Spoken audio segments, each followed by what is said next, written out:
Seek him and wait till he comes and brings righteousness upon you. Okay? You know why? Because I just turned 30 in November. And I've been plowing wickedness my whole life. From all the corn I've watched, the fornication I've involved myself in, all the weed smoking, for me wanting to be in the streets and jumping off the porch early. I've been doing wrong my whole life.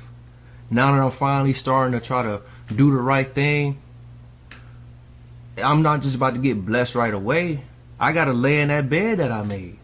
But trust and believe, I'm trying to sow seeds of righteousness, so when it's time to harvest this crop that I'm planting, I'll get a lot in return. I'll actually see 30-fold, 60-fold, 100-fold in return unto me.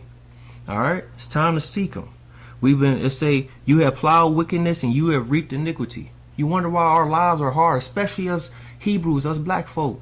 You wonder why our lives are so hard and why we just can't get ahead. Look at all the sin that we involve ourselves in. The Most High is not going to bless your sin. I'm sorry.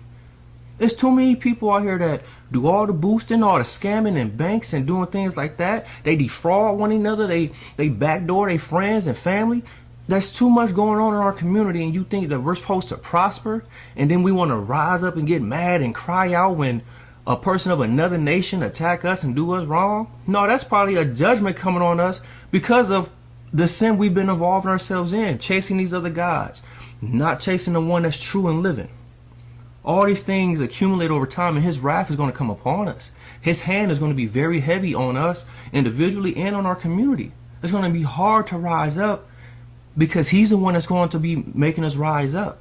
But if we're not seeking the one who can take these things off of us, well, then we're just hurting ourselves day in and day out. The scriptures say the path of a sinner is hard. It's hard, family. Life is hard, especially when you're doing absolute wrong and think that you're doing right because you ain't killed nobody. But when you talk bad about people and you talk, you hating on people and degrading folks, being belittling to people, that's murder. You murder people with your words. You have murder in your heart. You have envy in your heart. Those are things we have to look in the mirror and examine ourselves of, okay? So let's